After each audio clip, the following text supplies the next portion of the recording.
Leitura do livro A Insustentável Leveza do Ser, de Milan Kundera, da Companhia das Letras. A primeira parte fala da leveza e o peso. O eterno encontro é uma ideia misteriosa, e com ele, Nietzsche pôs muitos filósofos em dificuldade. Pensar que um dia tudo vai se repetir como foi vivido, e que tal repetição ainda vai se repetir indefinidamente. O que significa esse mito insensato? O mito do eterno retorno afirma, por negação, que a vida que desaparece de uma vez por todas, que não volta mais, é semelhante a uma sombra, não tem peso, está morta por antecipação. E por mais atroz, mais bela, mais esplêndida que seja, essa atrocidade, essa beleza, esse esplendor não tem o menor sentido. Essa vida é tão importante quanto uma guerra entre dois reinos africanos do século XVI, século XIV, que não alterou em nada a face do mundo, embora 300 mil negros tenham encontrado nela a morte depois de suplícios indescritíveis. Será que essa guerra entre dois reinos africanos do século XIV se modifica pelo fato de se repetir um número incalculável de vezes no eterno retorno? Sim, ela se tornará um bloco que se forma e perdura, e sua brutalidade não terá remissão. Se a Revolução Francesa se repetir eternamente, a historiografia francesa se mostraria menos orgulhosa de Robespierre. Mas, como ela trata de algo que não voltará, os anos sangrentos não passam de palavras, teorias, discussões, são mais leves que uma pluma, já não provocam medo. Existe uma diferença infinita entre um Robespierre que apareceu uma só vez na história e um Robespierre que voltaria eternamente para cortar a cabeça dos franceses. Digamos, portanto, que a ideia do eterno retorno designa uma perspectiva em que as coisas não parecem ser como nós a conhecemos. Elas aparecem para nós sem a circunstância atenuante de sua fugacidade. Com efeito, essa circunstância atenuante nos impede de pronunciar qualquer veredicto. Como condenar o que é efêmero? As nuvens alaranjadas do crepúsculo douram todas as coisas com o encanto da nostalgia, até mesmo a guilhotina. Não faz muito tempo, surpreendi-me experimentando uma sensação incrível. Folheando um livro sobre Hitler, fiquei emocionado com algumas fotos dele. Lembravam-me o tempo de minha infância. Eu a vivi durante a guerra. Diversos membros de minha família foram mortos nos campos de concentração nazistas, mas o que era a sua morte diante dessa fotografia de Hitler que me lembrava um tempo passado da minha vida, um tempo que não voltaria mais. Essa reconciliação com Hitler trai a profunda perversão moral inerente ao mundo fundado essencialmente sobre a inexistência do retorno, pois nesse mundo tudo é perdoado por antecipação, e tudo é, portanto, cinicamente permitido. Se cada segundo de nossa vida deve se repetir um número infinito de vezes, estamos pregados na eternidade como Cristo na cruz. Essa ideia é atroz. No mundo do eterno retorno, cada gesto carrega o peso de uma responsabilidade insustentável. É isso que levava Nietzsche a dizer que a ideia do eterno retorno é o mais pesado dos fardos, das Werfergewicht. Mas, será mesmo atroz o peso e bela a leveza? O mais pesado dos fardos nos esmaga, verga-nos, comprime-nos contra o chão. Na poesia amorosa de todos os séculos, porém, a mulher deseja receber o fardo do corpo masculino. O mais pesado dos fardos é, portanto, ao mesmo tempo, a imagem da realização vital mais intensa. Quanto mais pesado é o fardo, mais próxima da terra está nossa vida, e mais real e verdadeira ela é. Em compensação, a ausência total do fardo leva o ser humano a se tornar mais leve do que o ar. Leva-o a voar, a se distanciar da terra, do ser terrestre, a se tornar semi-real, e leva seus movimentos a ser tão livres como insignificantes. O que escolher então, o peso ou a leveza? Foi a pergunta que Parmênides fez a si mesmo no século VI a.C. Segundo ele, o universo está dividido em pares de contrários, a luz e a escuridão, o grosso, o fino, o quente e o frio, o ser, o não ser. Ele considerava que um dos polos da contradição é positivo, o claro, o quente, o fino, o ser. O outro negativo. Essa divisão em polos positivos e negativos pode nos parecer de uma facilidade pueril, exceto em um dos casos, o que é positivo, o peso, ou a leveza. Parmênides respondia: o leve é positivo, o pesado é negativo, teria ou não teria razão. A questão é essa. Só uma coisa é certa, a contradição, pesado-leve, é mais misteriosa e mais ambígua de todas as contradições. Há muitos anos penso em Thomas, mas foi sob a luz dessas reflexões que o vi claramente pela primeira vez. Eu o vi de pé, diante de uma janela de seu apartamento, os olhos fixos na parede do prédio de fronte, do outro lado do pátio, sem saber o que fazer. Conhecera Teresa 3 semanas antes, numa cidadezinha da Boêmia. Não tinham passado nem sequer uma hora juntos. Ela o acompanhara à estação e o esperara até o momento de ele subir no trem. Cerca de 10 dias depois veio vê-lo em Praga, e nesse dia mesmo fizeram amor. À noite, ela teve um acesso de febre e passou uma semana inteira com gripe na casa dele. Ele sentiu então um amor inexplicável por aquela moça que, para ele, era quase uma desconhecida.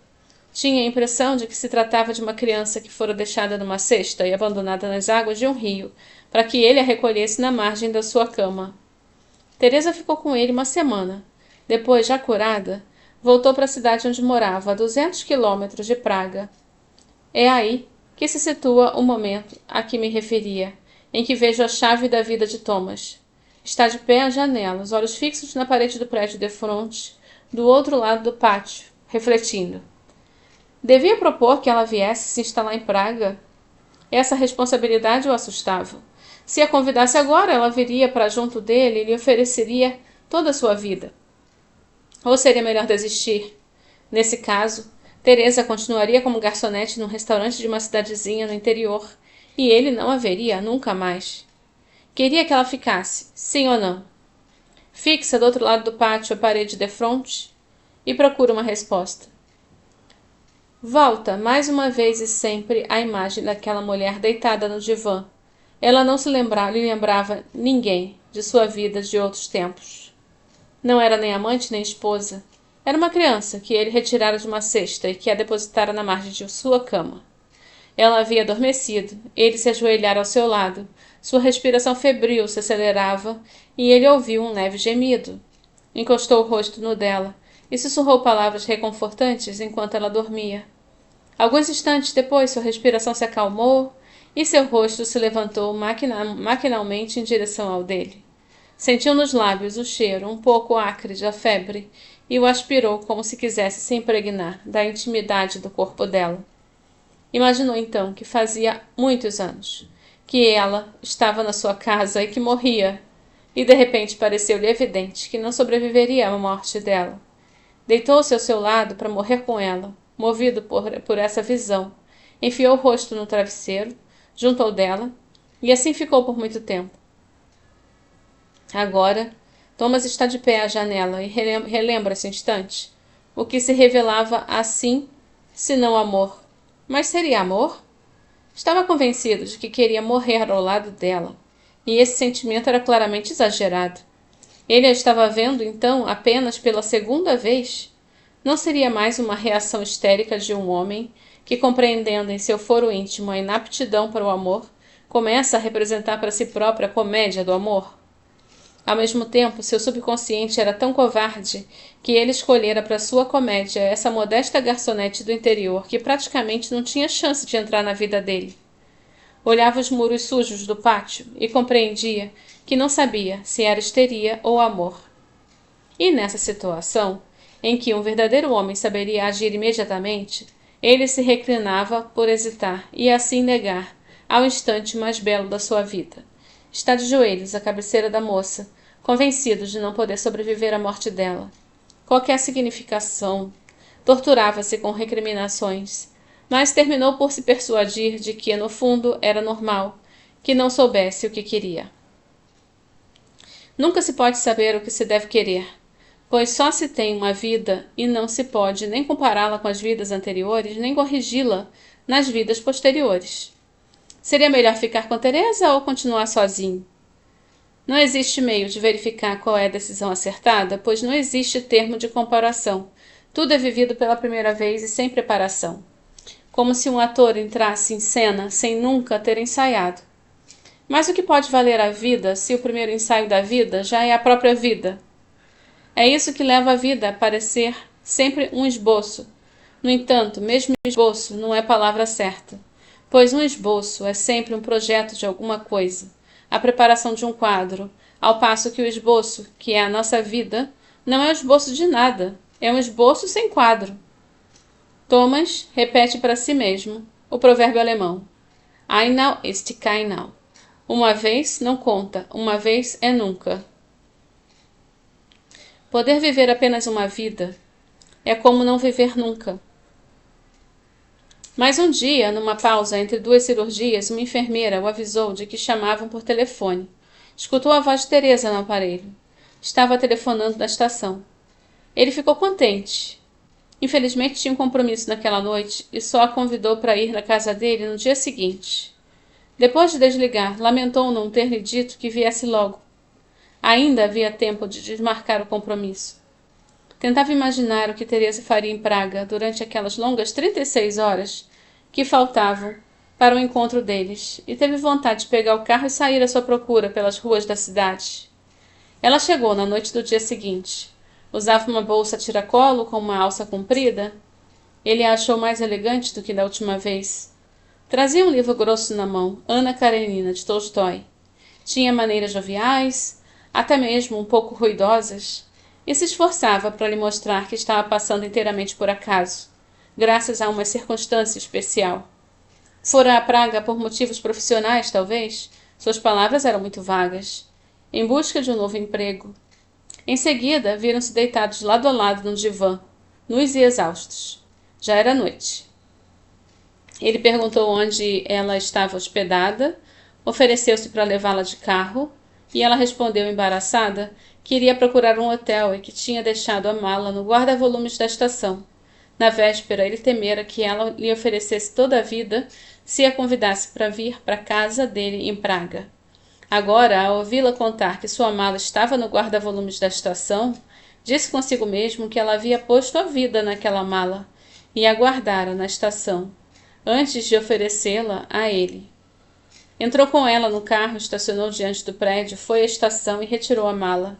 Era grande, infinitamente pesada, e a levou junto com Teresa para sua casa.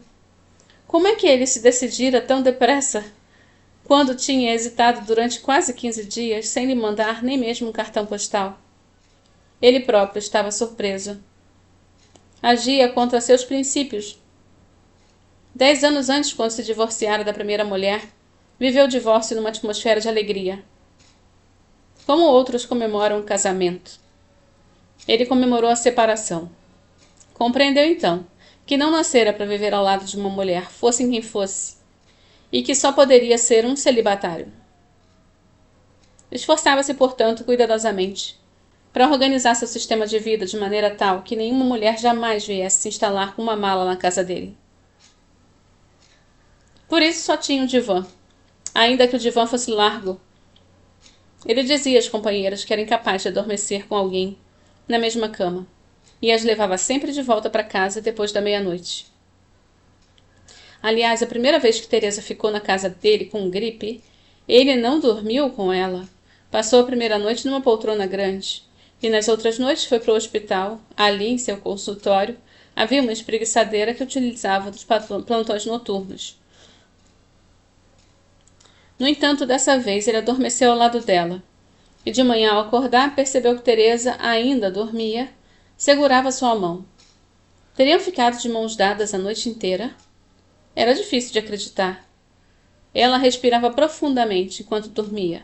Segurava sua mão com força. Ele não conseguia se desvencilhar do aperto. E a mala pesadíssima estava ao lado da cama. Ele não ousava retirar a mão por medo de acordá-la, e se virou com muito cuidado para poder observá-la melhor. Mais uma vez ocorreu-lhe que Teresa era uma criança colocada numa cesta e abandonada ao sabor da corrente. Como deixar derivar pelas águas turbulentas de um rio a cesta que abriga uma criança? Se a filha do faraó não tivesse retirado das águas a cesta do pequeno Moisés, não teria havido o Velho Testamento. E toda a nossa civilização, no começo de tantos mitos antigos, existe sempre alguém que salva uma criança abandonada. Se Pólibo não tivesse recolhido o pequeno Édipo, Sófocles não teria escrito sua mais bela tragédia. Thomas não sabia então que as metáforas são uma coisa perigosa. Não se brinca com as metáforas. O amor pode nascer de uma simples metáfora. Thomas vivera apenas 2 anos com a primeira mulher e tiveram um filho com ela. No julgamento do divórcio, o juiz confiou à mãe a guarda do filho, condenando Thomas a lhes pagar 1/3 do seu salário. Concedeu-lhe também o direito de ver o filho 2 vezes por mês. Mas, cada vez que Thomas deveria ir vê-lo, a mãe desmarcava o encontro. Se lhes houvesse dado presentes suntuosos, com certeza poderia tê-lo visto com mais facilidade. Compreendeu que devia pagar à mãe pelo amor do filho, e pagar antecipadamente.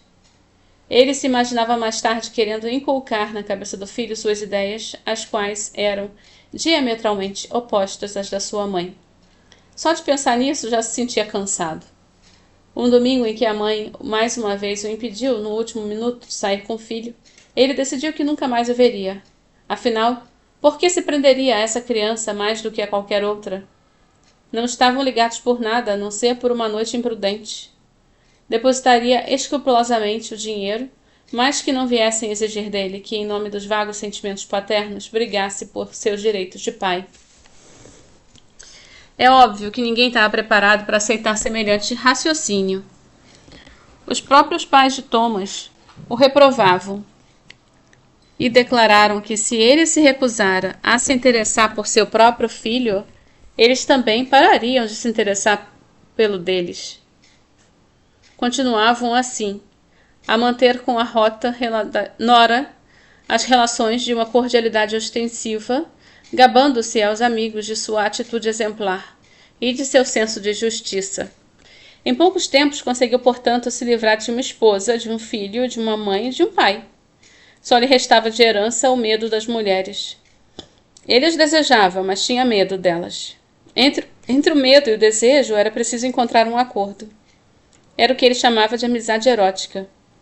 Afirmava às suas amantes: só uma relação isenta de sentimentalismo, em que nenhum dos parceiros se arrogue direitos sobre a vida e a liberdade do outro. Isso pode trazer felicidade para ambos. Para ter certeza de que a amizade erótica jamais cede à agressividade do amor, só se encontrava com as amantes permanentes após longos intervalos.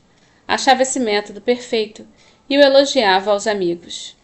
É preciso observar a regra de 3. Pode-se ver a mesma mulher a intervalos bem próximos, mas nunca mais do que 3 vezes. Ou então, pode-se vê-la durante longos anos, mas com a condição de deixar passar pelo menos 3 semanas entre cada encontro. Esse sistema dava a Thomas a possibilidade de não romper com as amantes permanentes e de ter ao mesmo tempo muitas amantes efêmeras. Nem sempre era compreendido. De todas as suas amigas, era Sabrina quem a compreendia melhor. Ela era pintora e dizia: gosto muito de você porque você é o contrário do Kitsch. No reino do Kitsch, você seria um monstro. Não existe roteiro de filme americano ou russo em que você pudesse ser algo além de um caso repugnante. Foi, portanto, a Sabrina que ele pediu que o ajudasse a encontrar trabalho para Teresa em Praga. Como exigiam as regras não escritas da amizade erótica, ela comprometeu fazer o possível e efetivamente não demorou a arranjar um emprego para a moça no laboratório fotográfico de uma revista. O cargo não exigia qualificação específica, mas elevou o status de Teresa, que deixava de ser garçonete para trabalhar na imprensa. Sabina foi pessoalmente apresentá-la à redação e Thomas disse consigo mesmo que nunca tivera a melhor amiga. A convenção não escrita da amizade erótica implicava que o amor fosse excluído da vida de Thomas. Se ele desrespeitasse essa condição, suas outras amantes se sentiriam imediatamente numa posição inferior e se revoltariam. Sublocou, portanto, um estúdio para Teresa e sua mala pesada. Queria cuidar dela, protegê-la, alegrar-se com sua presença, mas não via necessidade alguma de mudar no próprio modo de vida. Assim, não queria que soubessem que ela dormia na casa dele. O sono compartilhado era o corpo do delito do amor. Como as outras mulheres, ele nunca dormia. Quando ia vê-las em casa, era fácil. Podia ir embora quando quisesse. Era mais delicado quando elas vinham à casa dele, e ele tinha que lhes explicar que as levaria de volta depois da meia-noite, pois sofria de insônia e não conseguia dormir com outra pessoa. Não estava longe da verdade, mas a razão principal era pior e não ousava confessá-la às companheiras. No instante que seguia ao amor, sentia um desejo irresistível de ficar só. Achava desagradável acordar em plena noite ao lado de um ser estranho. Repugnava-lhe o despertar matinal do casal. Não tinha vontade de ser ouvido escovando os dentes no banheiro. Nem o atraía a intimidade de um café da manhã a dois. Por isso ficou tão surpreso quando, ao acordar, viu que Teresa segurava firme-lhe a sua mão. Olhou para ela e custou a compreender o que estava acontecendo. Evocou as horas que tinham de ser passado e acreditou respirar o perfume de uma felicidade desconhecida. Desde então, ambos se alegravam, de antemão, com o sono compartilhado. Eu diria mesmo que para eles o objetivo do ato sexual não era o prazer, mas o sono que lhe sucedia. Ela, sobretudo, não podia dormir sem ele. Se por acaso ficava sozinha em seu estúdio, o qual o ato se tornava cada vez mais apenas um álibi, não conseguia pregar olho a noite toda. Nos braços dele, mesmo no auge da agitação, sempre se acalmava. Ele contava a meia voz histórias que inventava para ela, bobagens, palavras tranquilizadoras ou engraçadas, que repetia num tom monótono. Na cabeça de Teresa, essas palavras se transformavam em visões confusas, que a conduziam ao primeiro sonho. Thomas tinha pleno poder sobre o sono da moça, que adormecia no momento que ele havia escolhido. Quando dormiam, ela o segurava como na primeira noite, apertava-lhe firmemente o pulso, um dos dedos ou o tornozelo, e quando Thomas queria se afastar sem acordá-la, tinha de usar de astúcia. Livrava o dedo, o pulso, o tornozelo do seu aperto, o que sempre a despertava um pouco depois. Pois ela o vigiava atentamente, mesmo dormindo. Para acalmá-la, punha-lhe a mão no lugar do seu pulso, um objeto qualquer, um pijama enrolado, um chinelo, um livro, que ela em seguida apertava energicamente como se fosse uma parte do seu corpo. Um dia, em que acabara de fazê-la dormir e, portanto, ela estava na antecâmara do seu primeiro sono, de onde ainda podia responder às suas perguntas, ele lhe disse: "Bem, agora vou indo." "Para onde?" perguntou ela. "Vou sair", disse ele com voz severa. "Vou com você", disse ela, levantando-se da cama. "Não, não quero. Eu vou para sempre", disse ele, saindo do quarto. Ela se levantou e o seguiu até a entrada, piscando. Estava de camisola curta, sem nada por baixo, e seu rosto permanecia imóvel, sem expressão, mas os movimentos eram enérgicos. Da entrada ele passou para o corredor comum do edifício, e fechou a porta na frente dela. Teresa abriu com gesto brusco e o seguiu, convencida do seu estado de sonolência, de que ele queria partir para sempre, e ela devia retê-lo. Ele desceu um andar, parou no patamar e ficou esperando por ela. Teresa foi ter com ele, segurou-o pela mão e o trouxe para junto de si, na cama. Thomas dizia consigo mesmo: deitar-se com uma mulher e dormir com ela, eis duas paixões, não apenas diferentes, mas quase contraditórias.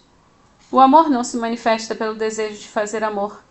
Esse desejo se aplica a uma multidão inúmera de mulheres, mas pelo desejo do sono compartilhado. Esse desejo diz respeito a uma só mulher.